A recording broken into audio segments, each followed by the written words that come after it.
Hey everyone, welcome to Data Download. This is our Change is Hard edition.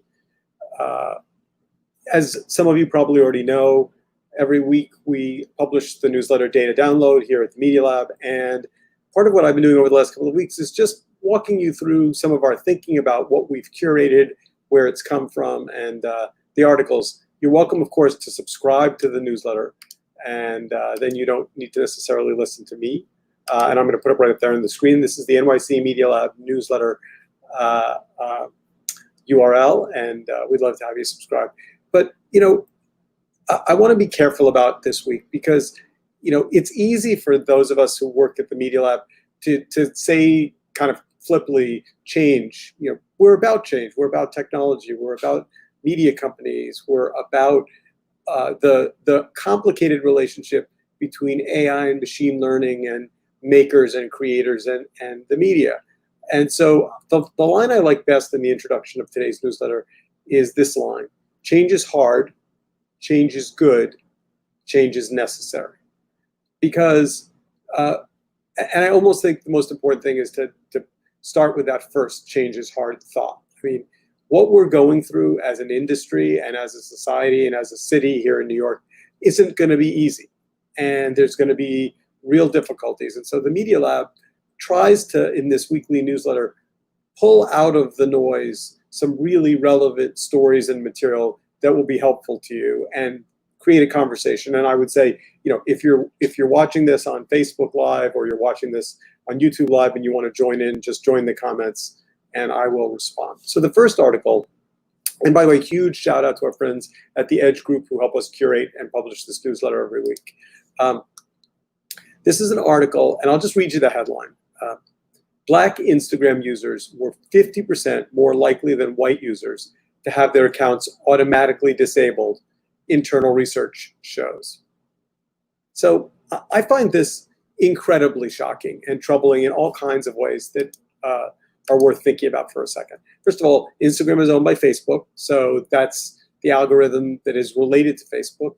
Secondly, I can only assume that African-American users of Instagram have felt this algorithmic bias for a long time, but it's really hard to prove, right? So you say, amongst your friends, boy, it just seems like more people like me get banned, but there's no data. And so the fact that this is an article in Business Insider and the data is coming from inside Instagram is really important, really telling. And I encourage you, if you're readers of the newsletter, I know sometimes you glance at the headlines, sometimes you dig in. This is an article worth reading. It's by Aaron Holmes, came out just a couple of days ago. It's important, and I think it's incredibly relevant given all the things that are going on. Second, an article from Wired about Twitter cracking down on QAnon. And Wired says kind of cheekily, your move, Facebook. I'm going to be a little bit of a less optimistic voice in this story than perhaps some of you readers will feel. And the reason for that is, I feel like in the case of both Twitter and Facebook, and Reddit certainly as well, going in and looking at things that are clearly inaccurate or not fact-based, bad actors, and banning them years later is the digital definition of the horse leaving the barn.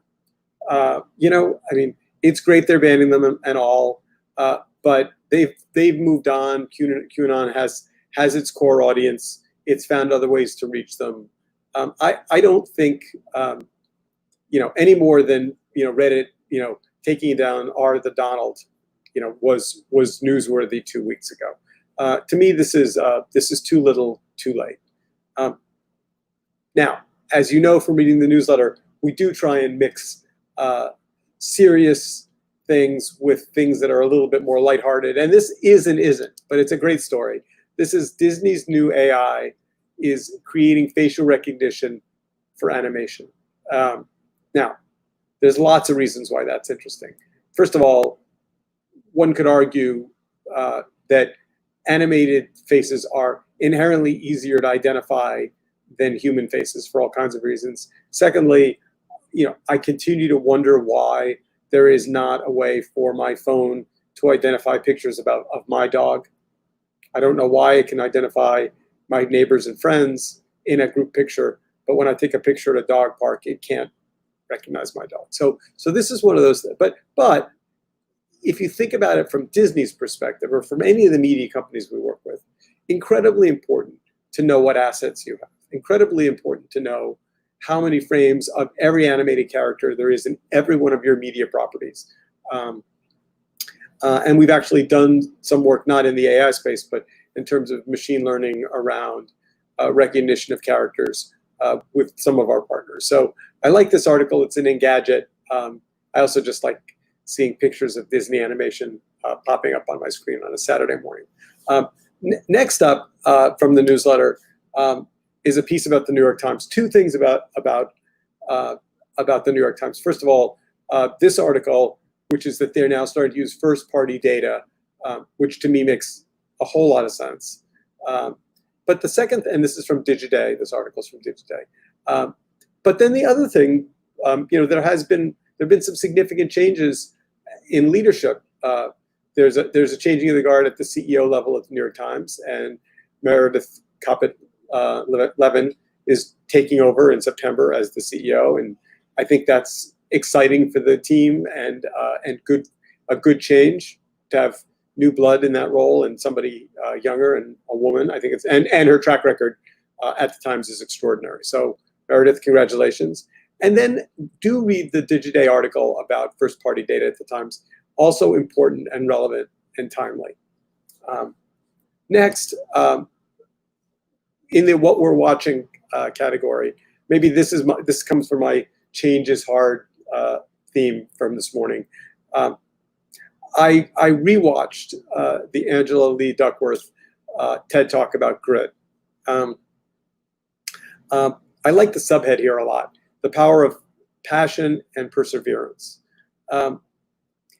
If you could give anybody a birthday present or a Christmas present or a Hanukkah present in this 2020, 2021 year that we're about to head into, I would think a rather healthy dose of grit might be the thing you want. So if you haven't watched this TED Talk, I encourage you to watch it. It's watched by 20 million people, so chances are you have watched it. And if you haven't, now would be a good time. And I get that it can seem a little buzzwordy, like, oh, grit, yeah, have grit. But I think, someday I'll tell the story of how many attempts it takes to get a project started or a deal done or a film sold. It's shockingly relentless how many times it takes to get to yes. And then in terms of what we're listening to, I'm a regular listener of NPR's Planet Money, but this one in particular, I think it's timely and relevant. There was about to be on Monday a great big congressional hearing, which has since been postponed. But antitrust is worth thinking about and pondering, in part because it's on the horizon one way or another. I think whether you're a Democratic president or a Republican president or an independent, you're going to think about the size of big tech and whether or not you could break up some companies. And there's some obvious breakups that float around in the gossip mill. And I have no inside data on this, but there is, about every 3 days somebody wants to talk about Amazon and AWS as to be honest, AWS would be a spectacular freestanding company, and it would definitely reduce some of the free cash flow that Amazon has to play with. But that being said, worth thinking about big tech and antitrust. Good podcast, interesting to listen to. And then last but not least, a huge shout out to our friends at the Edge Group who have been partners with the Media Lab for a very long time and work closely with us, with the team and with me to produce the weekly newsletters that are everything that gives us a tool to speak to you. So with that, back to the beginning, I'd love to have you subscribe, obviously, But I'd also love to hear your thoughts about change. Tell us your change story. Changes you're going through, changes you think would be good for the city of New York, changes you're concerned about. I'm Steve at nycmedialab.org, and we would love to hear from you. And with that, enjoy the newsletter. Have a lovely weekend, and see you next week.